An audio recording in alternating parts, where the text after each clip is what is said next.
혹 제 설교 듣고 마음 찔릴 때가 있습니까? 맞네요. 지난 주 중에 한 성도가 교회 생활 한 지 오래되지 않은 한 성도가 한숨 쉬면서 하시는 말이 목사님 설교 들을 때면 마음 찔러요. 그런 거라. 근데 그 모습이 제가 안쓰러워. 아이고. 참, 예배 오는 게 쉽지 않겠습니다. 그 한마디 했더니 그분이, 아니라고, 그렇지 않다고. 제가 마음이 찔리니까 오지. 안 찔렀으면 교회 안 온다고.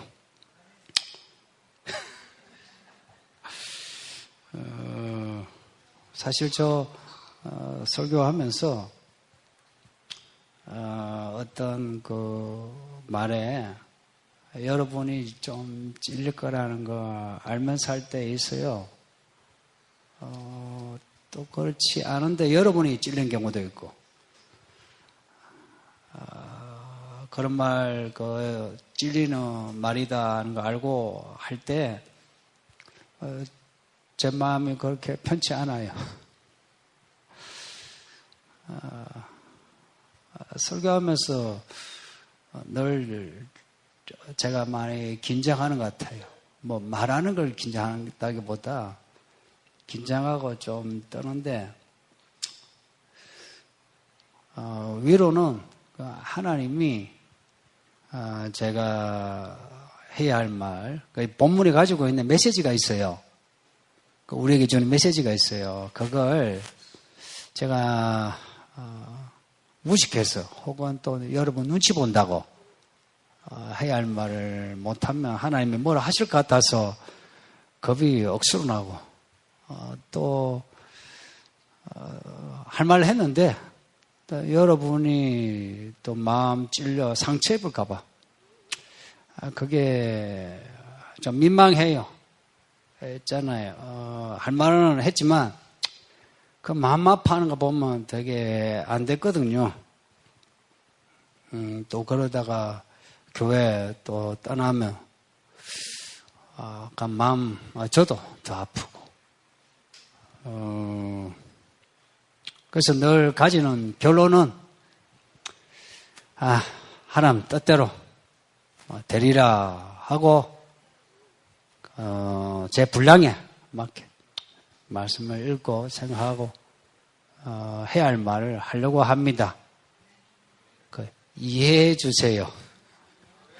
여러분의 용납과 관여, 이해도 필요합니다. 바로 이 말, 하나님의 뜻대로 하소서, 이 말, 예수님 하셨던 말씀이에요. 그것도 십자가 죽으시기 전에 죽기 싫으셨거든. 그런데 하나님 뜻이라면 하시라고 하고서는 죽으셨거든. 예수님이 그러셨다면 저도 그렇고 여러분도 그렇고 모든 그 일에 말이나 행동에서 결론은 하나님 뜻대로 하는 것이고 또 그 결과는 하나님 뜻에 맡기는 겁니다. 하나님 뜻대로 한다. 이게 예수 믿는 그 믿음의 모습이에요. 예수 믿는다 하면서 하나님의 뜻대로 한다는 거. 여기에 마음 안 두면 그 믿음은 그냥 팔랑개비예요. 아무 내용이 없이 바람 부는 대로 이리 갔다 저리 갔다 그래요. 하나님의 뜻대로, 그럼 하나님의 뜻대로 하려면 어찌해야 하나? 그 길이 하나밖에 없어요. 여러 개 있으면 옵션으로 여러분 선택하세요 하면 각자 하고 싶은 대로 선택하면 좋죠, 그죠? 근데 그렇지 않은 거예요. 선택할 게 없고 딱 하나,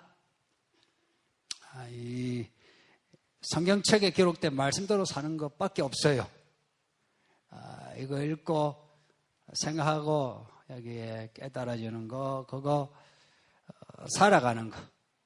또 여러분이 설교 듣죠. 이거는 말씀을 배우는 거거든요. 그래서 배운 대로 살아가는 거. 이 길밖에 없어요. 이렇게 하지 않으면서 하나님 뜻대로 하소서 하는 것은 공부 하나도 하지 않고 대학에 합격하기를 바란 거나 똑같아요. 불가능하다는 이야기예요. 그러니까 지금 우리가 제대로 믿고 있느냐, 믿고 있지 않느냐, 항상 점검해야 돼요.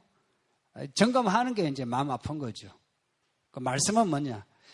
이 말씀으로 우리를 비추는 거예요. 그래서 우리가 어느 지점에 있는가 이제 보는 거예요. 먼 데 있으니까 마음 아프죠, 그죠? 가까이 있으면 어때요? 아픈 게 아니고, 평안하네. 하나님 함께 하시네. 이런 거죠. 좀 먼 데에 있다 싶으니까 설교 들으면서 마음이 아픈 거죠. 그래서 제대로 믿고 있으면은 말씀 읽을 때나 설교 들을 때, 이 길이 맞다 하고 더 가야지 하고 격려가 되고, 제대로 믿고 있지 않다면 마음 찔린다는 거. 이게 확실한 기준이에요. 변명할 거 없고요. 그래서 설교가 듣기 힘들 때에 태도를 좀 잘 취하셔야 합니다.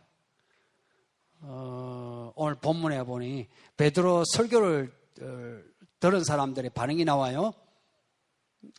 이 사람들은 교회 안에 들어온 사람이 아니고요, 교회 밖에 있는 사람들이에요. 교회 안에 있는 이 사람들은 오순절에 성령을 받아가지고 같은 목소리 내는데, 교회 밖에 있는 사람들이 저 사람들이 무슨 말 하나 이상해서 지금 쳐다보고 있는 거예요. 모인 거라, 구경거리로. 거기에 대해서 베드로가 뭐라 했는데, 베드로가 한 말이 듣기가 힘든 거예요. 이스라엘, 예루살렘에 온 사람들인데, 이 사람들이 베드로의 설교를 듣고 뭐라고 했냐? 어찌하면 좋은가라고 물은 거예요. 그러니까 오늘 이 본문에 마음에 찔려 베드로와 다른 사도들에게 물어 이르되, 마음이 찔렸다.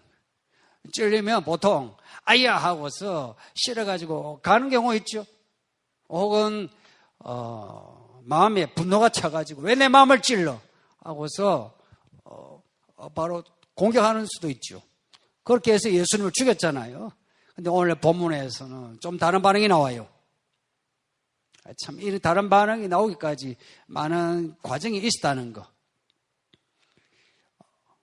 이 사람들의 마음이 찔려가지고 우리가 어찌해야 되냐고. 이렇게 마음에 찔리는 이유는 이 베드로가 한 말이 마음을 찔렸던 거예요. 나사렛 예수를 너희가 죽였다. 예수님이 죽으신 게 요 이야기 있기 50여일 전이에요. 그러니까 얼마 안 돼요. 우리 대통령 선거가 얼마 안 되죠, 그죠? 그러니까 대통령 선거 얼마 안 된 것처럼 지금 이 설교 듣는 사람들이 나사렛 예수의 일들을 다 기억하고 있는 사람이에요. 그 예수를 언급하면서 당신들이 죽인 그 나사렛 예수, 그 예수 주와 그리스도시다. 근데 당신들이 죽였다 하고 이 설교 결론을 내린 거라.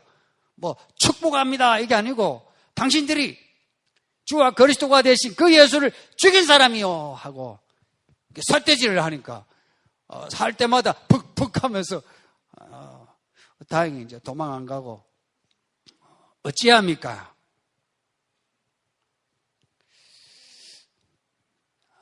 이런 그 반응이 있기까지 일련의 과정이 있었다는 거. 그리고 과정과 함께 지금 요 설교하는 베드로, 이 사람에 대해 사람들이 알고 있거든요. 예전에 예수님이 붙잡힐 때에 예수가 나 예수 모른다고, 또 모른다고, 나 예수 알면 내가 막 손에 장을 찢지, 이런 말을 했거든요. 그랬던 그 베드로가 지금 떡하니 서가지고 나 예수 믿는다 하고 뿐만 아니라 그 앞에 예수를 죽인 사람들 앞에서 당신들이 예수를 죽였다. 그분이 주와 그리스도 메시아 우리의 왕이시다. 뭐 이렇게 하니 심상찮죠, 그죠? 그리고 그 전에 죽였던 그 예수가 부활했다는 소문이 있고 부활하신 예수를 본 사람들이 여기저기 많은 거예요. 그런데다가 베드로가 지금 이 설교를 하니까 이 마음이 이제 예전 마음이 아니에요. 예전 마음이 아니라 그 설교 들으면서 푹푹푹 이러면서 기가 죽는 거라. 그러면서 어찌해야 되는가? 2017년 7월 오늘 설교 듣는 지금 뭐 어떻습니까? 뭐 평안하신지 아니면 심상찮으신지 어때 평안하십니까? 아니면 뭐 돌아가는 게 심상찮습니까? 제가 의도하는 대답은 아시죠?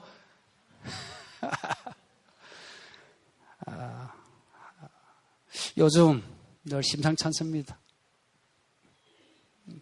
저 많이 긴장해 있고 여러분도 긴장하기를 바라고 앞으로도 더 바깥으로도 돌아가는 게 심상치 않고 이 교회 안도 심상치 않고 전량한 하나님의 마음도 심상치 않고 이렇게 심상치 않은 때에는 점검해야 합니다. 제대로 믿고 있는지 제대로 살고 있는지 제대로 믿는다 제대로 산다는 거 쉽게 말하면 방향을 바로 잡는 거예요. 예수 믿는다는 거는 예수 믿기 전에 방향하고 예수 믿은 후에 방향을 바꾼다는 거예요. 예수를 향해 방향을 바로 잡는 거예요. 방향을 이제 잡았으면 가야 되죠, 그죠? 근데 가는 길이 뭐 녹록찮잖아요. 산도 넘어야 하고 바다도 건너야 되고 강도 건너야 돼요.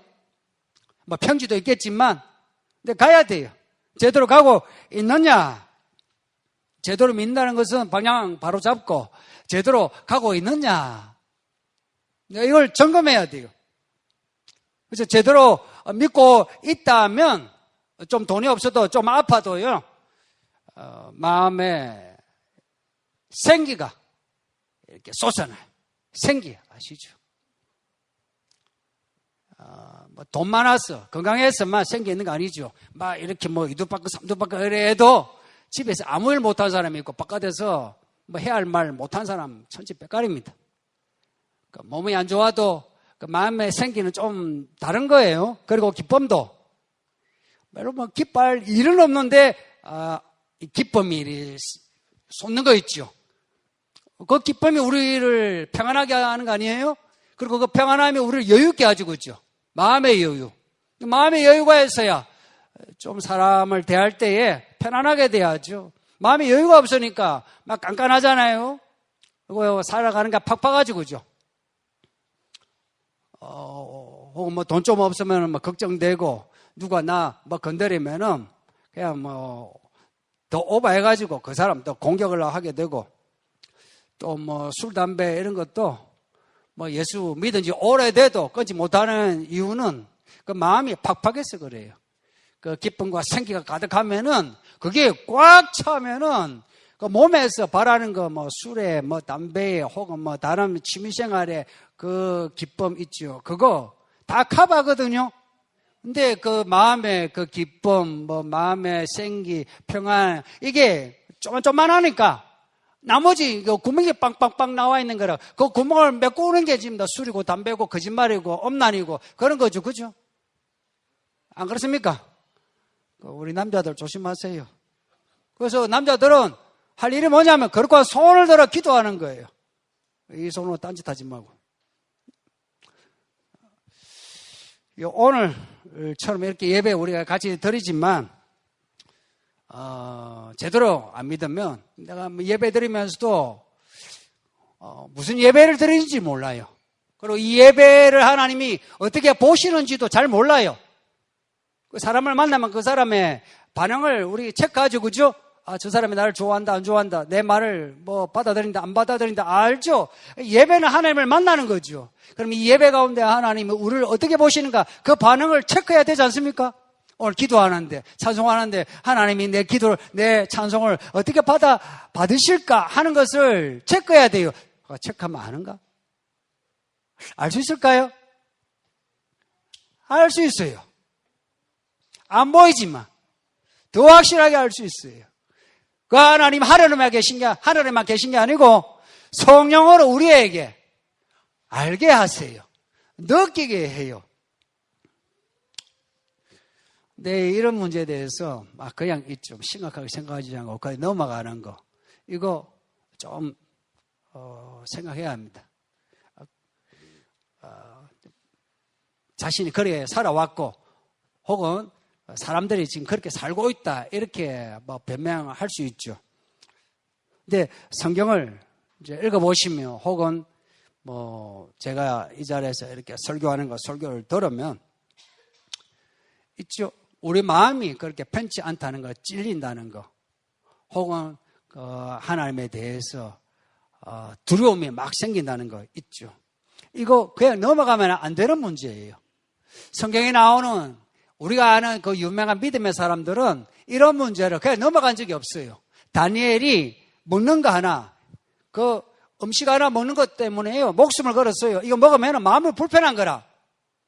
왕이 주는 음식인데 안 먹으면 죽어요. 굶어서 죽는 게 아니고 칼로 쳐 죽여. 명령 불복종죄라. 근데 안 먹는 거예요. 이거 먹으려니까 마음이 찔려가지고. 우리가 성경 말씀을 읽으면서 설교 들으면서 마음이 찔리는데 어떻게 반응을 하시느냐 하는 거예요. 마음이 찔리는데도 그냥 넘어간다면 내 마음 나도 몰라, 내 믿음 나도 몰라, 내 인생 나도 몰라, 그냥 내 마음 나도 몰라 하면서 마음대로 살아요. 마음대로 산다는 것은 내 마음 나도 몰라 하면서 가는 대로 사는 거예요. 혹은 바람 부는 대로 살아가는 거 아닙니까? 오늘 이 베드로 설교들은 이 사람들이 베드로 보고 예전에 베드로 그리고 예수의 무리들을 죽이려고 했고 붙잡으려고 했던 사람들이에요. 그런데 이 사람들이 이제 180도 바뀌어가지고 이제 우리가 어찌하면 좋노? 라고 물었던 것처럼 우리도 물어야 돼요. 예전에는 마음이 불편하면 그냥 돌아서가지고 교회 안 나오면 되지 뭐 치아프라 하고 돌아섰던 사람도 이제 이 심상찮은 때에는 돌아서면 안 되고 말씀을 읽으면서 들으면서 어찌하면 좋습니까? 물어봐야 합니다. 우리 한번 물어볼까요? 어찌하면 좋을까요? 어떻게 살아야 할까요? 물어보셔야 돼요. 물어보면 답을 하세요. 하나님은 누구시냐? 답하시는 분이에요. 마스터 키스예요. 안 물어봐서 답을 얻지 못하지. 물어보면 답을 얻을 수 있어요. 아이고, 한번 물었는데 두 번도 물어보세요. 3번, 4번, 10번 계속 물어보세요. 계속 물어보라는 것은 계속 물으면서 하나님이 하시는 말씀을 들을 길을 가지라는 거예요. 한번 물었는데 하나님이 말씀하셔도 못 알아들어요. 기가 막혀가지고. 마음이 다치가 못 알아들어요. 알아들을 것 같죠? 자기 자신에 대해서 착각할 때가 있는데 말씀해도 못 알아들어요. 그런데 자꾸 물으면서 마음이 녹는 거라. 마음이 달라지는 거라. 이제 들을 기가 생기는 거예요. 이 사람들이 어찌하면 좋나요? 하고 엎드려서 이렇게 물으니까 베드로가 그 길을 가르쳐 줍니다. 너희가 회개하여 예수 그리스도 이름으로 세례를 받고 죄 사함을 받으라. 그리하면 성령을 선물로 받으리니. 그리고 결론은 너희가 이 패역한 세대에서 이렇게 해서 구원을 받으라. 이 베드로가 제시한 길입니다. 첫째, 회개하는 겁니다. 회개가 뭔지 아시죠? 내가 잘못 살았다는 거 내가 인정하고 이제 내가 제대로 살겠다 하는 그런 고백이 회개입니다. 내가 살아온 게 틀린 길이다 하는 거 인정을 하셔야 되는 거예요. 이거 마음 아프죠? 특히 이제 연세가 드신 분들 내 인생 내가 잘못 살았다 인정하는 거 얼마나 힘든 일입니까? 그것도 내 아내에게, 내 자식에게, 손주에게 내가 잘못 살아서 내가 잘못했어 라고 회개하는 거 좀 쪽팔리죠, 그죠? 근데 회개는 그런 거예요. 근데 하나님은 더 큰 어른이시라. 그러니까 하나님 앞에 회개하는 거 쪽팔리지 않길 바랍니다. 하나님 더 크세요. 똑같으신 분이신데 그분 앞에서 자기 자신 드러나는 거 뭐 괜찮잖아요. 회개하는 거예요. 그러면 회개하는데 지금까지 지은 죄를 하나하나 찍어가지고 그것을 불로 태우면서 용서 이렇게 해야 회개인가? 그러면 한도 끝도 없어요. 회개가 힘들어 죽어. 성경이 제시하는 회개는요, 그렇게 하나하나 죄 하나하나에 대해서 기억을 하고 적고 태우고 뭐 잘못했습니다 질질 짜고 이게 아니라 예수 이름을 믿는 거예요. 예수를 믿고 예수 이름으로 세례를 받고 죄산 받는 거예요. 왜 이렇게 해야 되느냐? 예수님이 죽으신 게 우리 죄를 위해서 죽으셨어요. 믿으시죠? 이거 팩트예요. 내 죄를 위해서 죽으셨어요. 아무 죄가 없으신 예수님이. 그 예수님이 내 죄를 위해서 죽으셨고 부활하셨으니 내가 그 예수를 믿으면요, 내 죄가 그냥 깡그리 사해져요. 그냥 사해져요. 이거 묻지도 따지지 마세요. 자꾸 묻고 따지는 분이 있는데 이거 설명 못하는 부분이에요. 팩트라는 건 뭡니까? 그냥 팩트예요. 뭐 묻고 따질 거 없어요. 예수 믿으면 그 죄가 사해져요. 그리고 예수 이름으로 세례를 받는 거예요. 세례가 뭐냐면 물속에 잠겼다가 나오는 거예요. 혹은 물을 머리에 뿌리죠. 물속에 안 들어가도 물속에 들어갔다 나왔다 하는 표시예요. 세례 받을 때 물 뿌리는 거는 뭐냐면 죽었다가 살아난 거예요. 내가 이제 죄에 대해서는 나는 이제 죽었어요. 이제 뭐 죄 나 상관없어요 하고 그리고 다시 올라오죠. 이거는 이제 하늘에 대해서 내가 산 사람입니다. 나는 하나님에 대해서만 반응하겠습니다. 이런 겁니다. 이렇게 예수의 이름을 믿고 세례를 받고 하면 죄사함이 그냥 되는 거예요. 그 다음에 살아가면서 있지 죄 지은 거 생각나면 그때 회개하시면 됩니다. 그래 해야 그 죄의 흔적을 태워버려요. 그걸 앉아가 회개한다면서 며칠 새에 적으면서 이것도 잘못 저것도 잘못 한도 끝도 없어요. 단번에 할 수 있는 것 예수 이름 믿고 세례 받는 거예요. 세례 받으신 분들 어떻게 세례 받으셨는가 잊지 마세요. 그 문답 있죠. 그 문답이 그런 내용이에요. 그런 내용으로 세례를 받으셨어요. 그 문답, 그 세례의 감동 잊지 마세요. 혹 뭐 세례 감동이 없었다는 분들 없어도 괜찮아요. 아 그때는 몰랐는데 알고 보니까 세례가 그런 거구나. 지금 감동받으면 돼요. 지금 세례 받으신 분들 다시 세례 안 받으셔도 지금 감동을 받으시면 돼요. 지금 이렇게 세례를 받고 죄사함을 받은 사람들요 하나님이 있죠. 얼마나 기뻐하시는지. 왜냐? 마귀의 자녀가 하나님의 자녀가 되었으니 얼마나 좋겠어요. 그 애 낳은 그 부모님들 애 낳을 때 기분 좋으시죠, 그죠? 아들이든 딸이든 간에 야가 뭐 낳고 나면 이건 내 새끼다 하고 좋아하죠. 하나님이 그런 거예요. 세례받고 하나님의 자녀가 되면 아, 내 새끼 하면 좋아하시는 거예요. 좋아하는 이 아들, 딸 그냥 뭐 버선처럼 놔둡니까? 아니죠. 준비한 선물을 주죠. 컴매수도 자꾸 선물을 주죠. 죄사함 받은 이들에게 성령을 선물로 주신대요. 성령을. 죄사함을 받은 사람들에게 성령을 주신대요. 이게 무슨 말씀이겠습니까? 예수를 제대로 믿는다면, 그래서 죄사함의 은혜를 받은 사람이라면 성령을 받는다는 거죠. 예수를 제대로 믿지 않는다면, 그래서 죄의 문제 처리받지 않는다면 그 사람은 성령을 받지 못하는 거죠. 혹은 예전에 받았어도 그 죄 때문에 성령을 잃어버릴 수도 있어요. 죄사함의 은혜를 받으면 하나님은 그 은혜에 또 은혜를 또 얹어줘요. 가장 큰 은혜가 뭐냐면 성령을 선물로 주시는 거예요. 요 본문 앞에 2장, 요 앞에 오순절인데요. 예루살렘 사람들이, 예루살렘 교회 이 성도들이 성령을 받은 이야기가 나와요. 아주 자세하게 나와요. 이들이 기도를 했어요. 많이 기도했어요.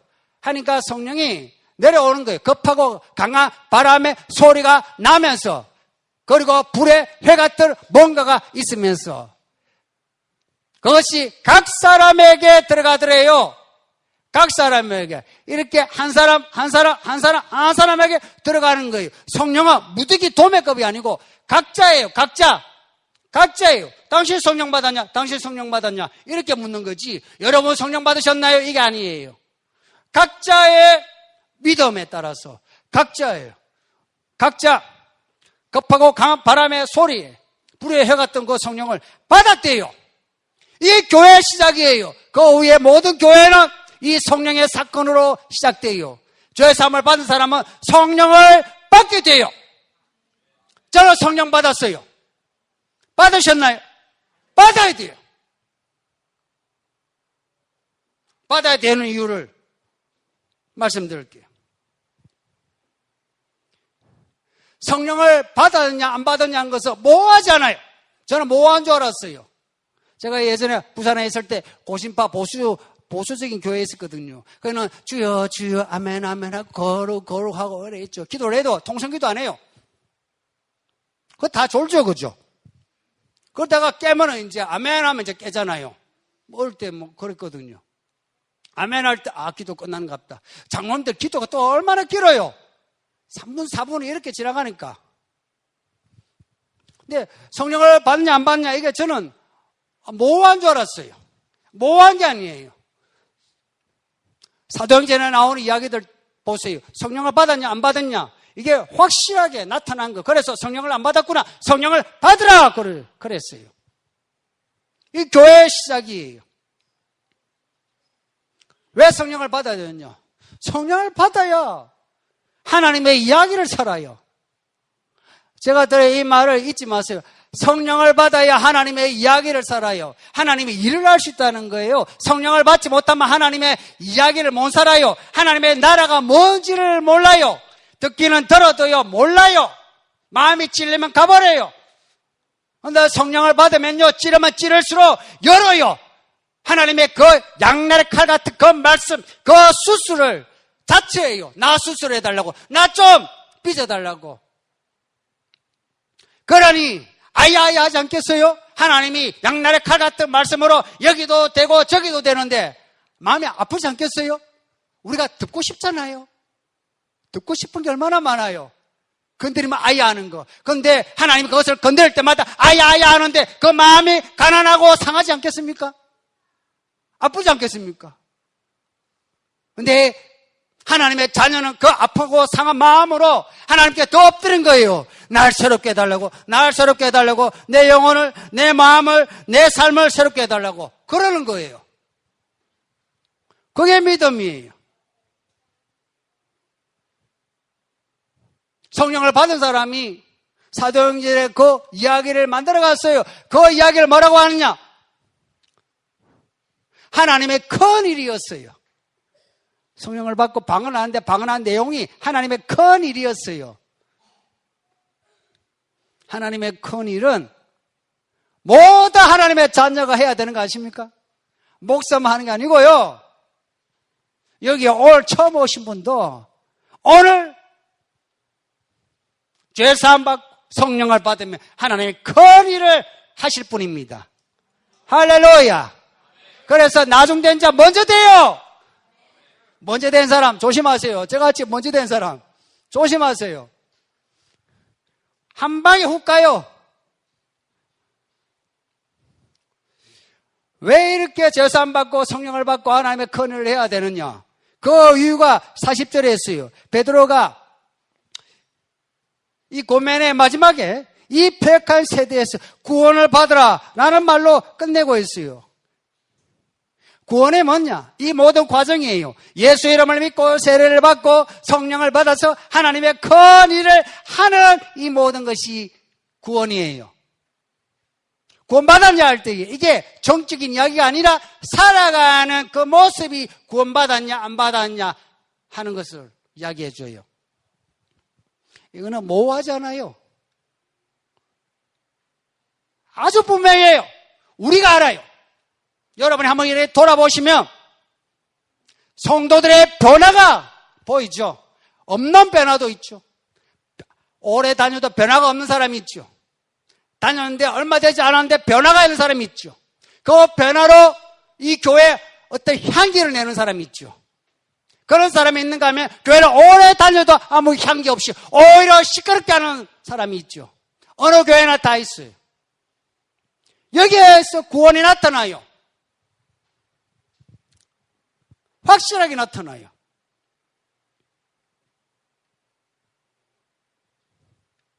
구원받은 사람은 어제와 오늘, 작년과 올해, 올해와 내년 이야기가 있어요.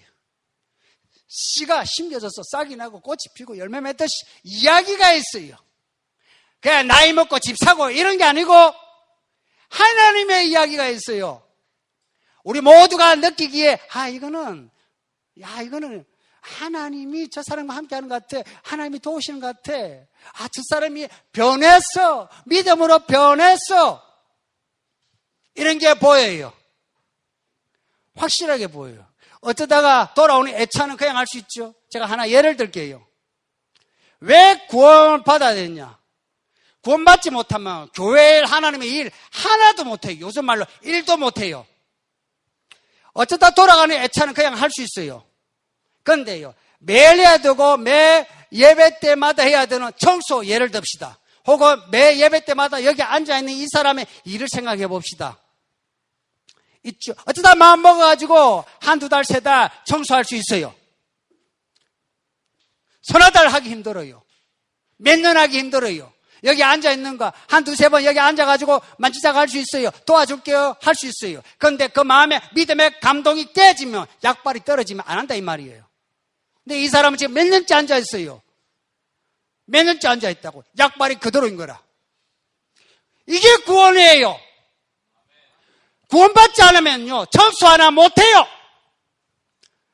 제가 하는 이 말을 명심하세요. 청소 하나 하는 거 아무나 하는 게 아니에요. 아무나 하지 못해요. 나이 젊다고, 나이 많다고, 청소 전문가라고 할 수 있는 거 아니에요. 구원받은 사람만 여기 쓸고 닦고 할 수 있어요. 그렇지 않대요? 생각해 보세요. 그렇지 않대요? 그렇지 않대요? 교회의 크고 작은 일이고 하나님의 크고 작은 일 있죠? 구원받지 않으면 할 일이 없어요. 하다가 생색내고 끝이에요. 성경에 나오는 모든 사람들이 있죠. 다윗, 다니엘 이런 사람들 특징이 뭐예요? 어제나 오늘이나 그 구원에서 시작해서 약속하신 그 구원을 이루기까지 계속돼요. 구원받고 시작하거든요. 그런데 우리가 죽는 그날이 또 구원이에요. 이 말은 좀 아이러니해요. 우리는 구원에서 시작해요. 믿음은. 그러면서 구원에 이르기까지 믿음 생활을 하는 거예요. 그래서 우리가 받은 구원을 잃어버리면 안 돼요. 그 구원을 붙잡기 위해서 마음 찔려도 듣고 불편해도 뭔가를 하고 싶은데도 어떤 걸 하지 않고 그러는 거예요. 성경에 빌립보서 2장에 이런 말씀이 있어요. 지금 새벽에 빌립보서 말씀 설교하고 있거든요. 그 2장에 너희는 항상 복종하여 두렵고 떨림으로 너희 구원을 이루라 말씀해요. 구원받았는데 구원을 이루기까지 두렵고 떨림으로 가래요. 믿음 생활은 뭐냐면 두렵고 떨림이에요. 긴장이에요. 예수 믿으면 평안하다 하던데. 지금 이제 제가 말씀드린 긴장은요, 불안, 걱정, 근심을 이야기하는 게 아니고, 하늘에 떠 있는 긴장이에요. 내가 하나님께 속해 있는데, 여기서 떨어질까봐 두려워하는 거예요. 가장 좋은 것을 쥐고 있으면서 이걸 잃어버릴까봐 긴장하는 거예요. 아무것도 없이 밑바닥에서 나 어쩌나 하는 걱정, 근심 그런 긴장이 아니고 두렵고 떨림으로. 예수님도 그러셨죠. 산상복음에서 제일 처음 나오는 복이 무슨 복이죠? 마음에 가난한 자는 복이 있나니 애통한 자는 복이 있나래. 말 한마디로 말하면 마음이 찔러가지고 아야 어쩌면 좋겠노 하는 사람이 복이 있답니다. 어떤 사람에게 천국이 있느냐? 마음이 아파가지고 어찌하면 좋아요, 어찌하면 좋아요 하는 사람에게 하나님의 나라가 있다는 겁니다. 저나 여러분이나 만일에 이 자리에서 나 이만큼 왔어. 예전에 비하면 내가 이만큼 왔어. 술도 안 하고 담배도 안 하고 내가 11조도 하고 뭐도 하고 하면서 이 자리에 있는 사람 하나님도 없고 하나님 나라도 없어요. 제가 그냥 하는 말이 아니고 말씀에 따라 하니까 제가 주는 이 저울추를 받아들이셔야 돼요. 이런 저는 변명을 하면 더 마음 아파요. 그리고 더 혼돈이 생겨. 지나간 거 돌아보면서 내가 이만큼 왔네 하는 사람은 앞으로 못 가요. 갈 길이 천길 만길 같은데 어떻게 뒤를 보면서 내가 얼만큼 변했는데 내가 얼만큼 했는데 그 이야기를 할 수 있어요? 어찌 할 수 있습니까? 천길 만길 같은데 가야 할 길이 많은데 내가 알고 보니 이 꼬라지구나. 이 꼬라지 어찌하면 좋나? 하나님 어찌하면 좋습니까? 물어야죠. 골방에서 묻고 목사에게 묻고 자꾸 물어야죠. 초대교회는 물었어요. 사도들은 가르쳤어요. 그래서 42절 말씀에 사도의 가르침을 받았어. 초대교회는요 사도들의 가르침 위에 세워졌어요. 왜냐? 물었거든. 가르쳤거든. 배우고 또 배웠어요. 이게 성도의 교제예요. 배우려고 모인 거예요. 배가 고파요. 밥을 먹자 해서 거기서 밥을 해 먹어요. 하면서 김집사, 이집사 뭐가 좋나 하면서 우리 집에 뭐가 있는데 하면서 그 집 문을 열고 그 집 냉장고에서 뭔가 가져와가지고 또 반찬을 하고 하면서 성도의 교제가 돼요. 그러면서 서로의 사정을 다 알게 되지요. 그런 문제가 있군요. 남편이 실직을 했군요. 몰랐는데 미안해요. 제가 기도할게요. 하면서 합심해서 기도하게 되고. 기도하는데 그냥 기도하겠습니까? 그런 마음이라면. 우리 보통 그냥 생색을 내며 기도하는 거 있잖아요. 그런 기도 아니겠죠. 진정성이 있는 상하고 아픈 마음으로 기도하겠죠. 그래 이 초대교회 변화가 일어나는 거예요. 변화가. 사람들이 뭐라고 합니까? 우와 저 사람들 특이하다. 우리하고 다르다. 해서 그리스도인이라는 이름을 붙여줬어요. 예수쟁이라는 이름을 붙여줬다고.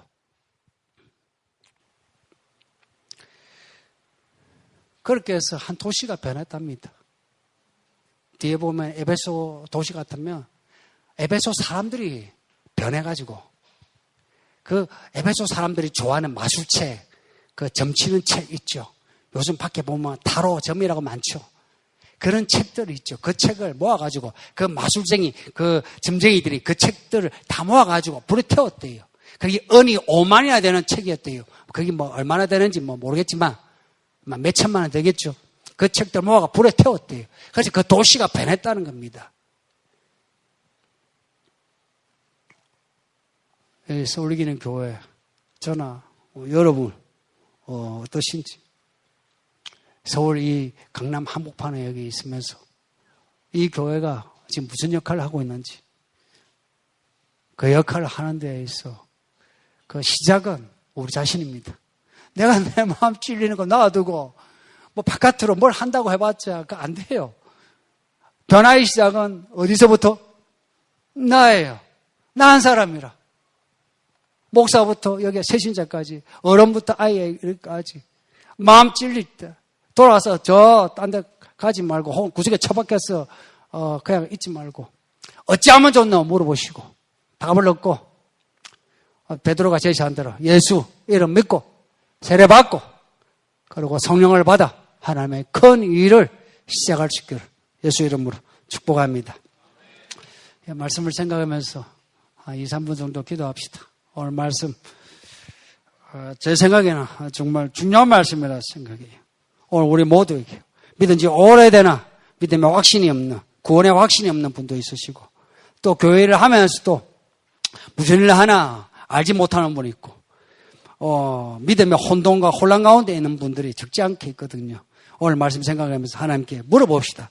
그리고 답을 찾고 제대로 믿음의 길로 갈 수 있기를. 이 시간 다 함께 오늘 말씀을 생각하면서 기도하겠습니다.